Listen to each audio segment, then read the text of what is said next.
Marvelous fun day to you and welcome to episode 21 of Principle Science. It's an exciting day. We have a special guest today who is going to teach us about the Bernoulli Principle.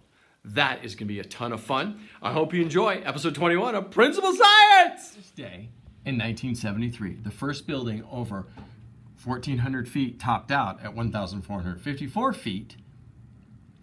It took 3 years to build and is 1,770 feet tall, including its antennas. This is the Sears Tower in Chicago, Illinois, and it stands on Jackson Boulevard between Adams and Franklin Street. The Sears Tower was designed for more than 12,000 people to work in. It took the title of the tallest building from the Empire State Building. There are now many buildings much taller, but this was the tallest building in 1970. Billions of Bricks by Kurt Cyrus. This book inspired me because of our Today in Science when we talked about the Sears Tower. So billions of bricks. It's a lot of bricks.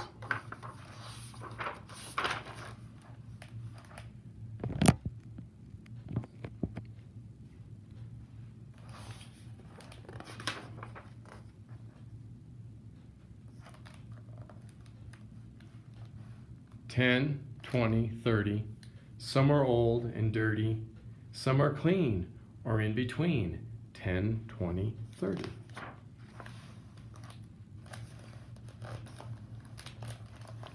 It's a hard book here. Dig the clay, squish it thick, take a mold, and make a brick. Dump it out, let it dry, stoke the oven, way up high. Mix the mortar for the bricks. Make it sloppy, goopy, gloppy, mix.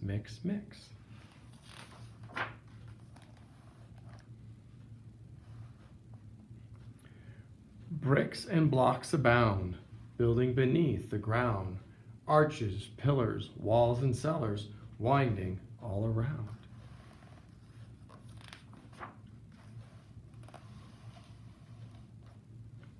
Five, 10, 15, 20 stacks of bricks aplenty. It's a lot of bricks. Holy moly.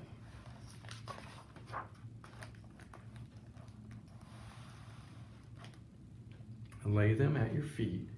Fit them nice and neat. 4 by 4, then more and more, repeat.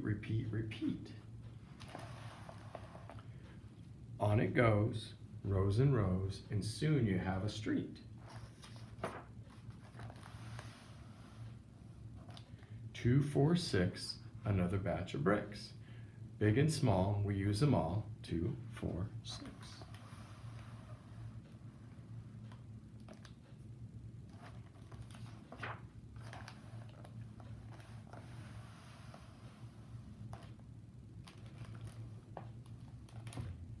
Build a solid base, lock them into place.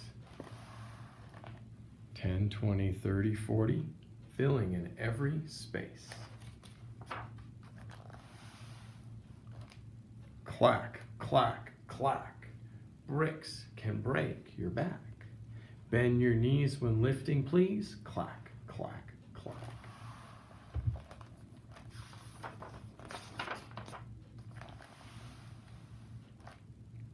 Stack them to the sky, 100 meters high, 20, 40, 60, 80, straight into the sky.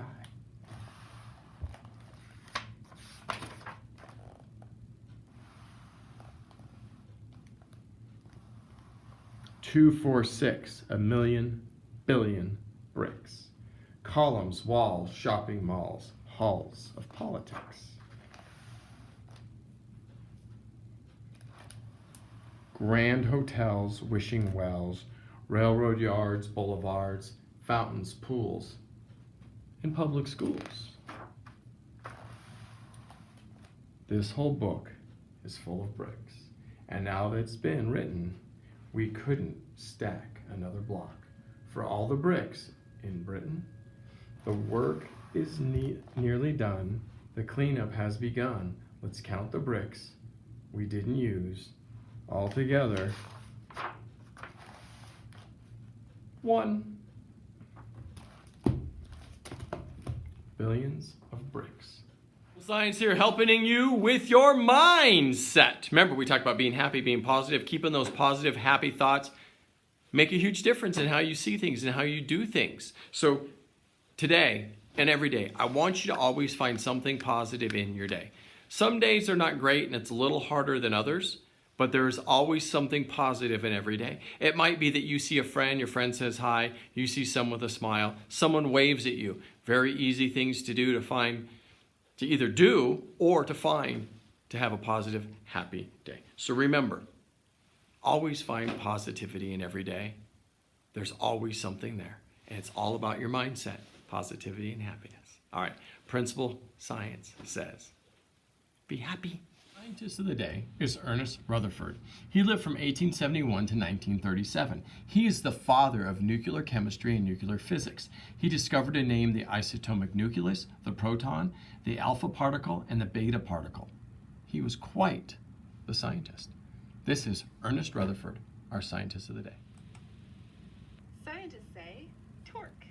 In physics, torque is a force that produces rotation, turning, or twisting. A wrench produces torque to turn and tighten a nut onto a screw or bolt. Hi, it's Mrs. Ferris, and our science principle today is the Bernoulli Principle. So the Bernoulli Principle talks about airflow, and when an object has faster air moving, that creates less pressure, and if there's slower air moving, then there's more pressure. So when the pressures are different, then the object will move, such as on an airplane, the wings, there's faster air coming over the top and slower air on the bottom, which creates lift. So we have a couple of experiments to show you the Bernoulli Principle. Hey Keegan, how many breaths do you think it would take you to fill this bag with air? 1, 2, 3, 4, 5, 6. Are you running out of air? Alright, let's see how much you got. Alright, pretty good, pretty good. What if I told you I can fill the whole thing in one breath? Would you believe me? Okay, well this is called a Bernoulli bag, and using the Bernoulli Principle, I can fill this with air in one breath. Ready, set, go.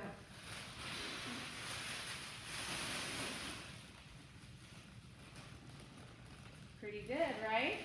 So when I was blowing the air in, it was faster moving air, which brought air around it into the bag to fill it faster than just blowing straight in. All right, here's another experiment you can do with things you might have at home to show the Bernoulli Principle. So I'm going to make this ping pong ball jump from one cup to the other by blowing air into it.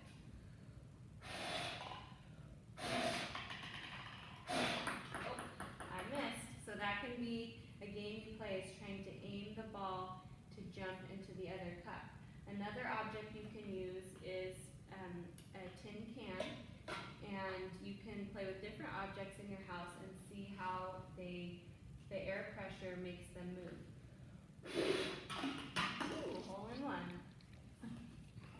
Thank you, Mrs. Ferris. We appreciate you being here today on Principle Science to teach us about the Bernoulli Principle.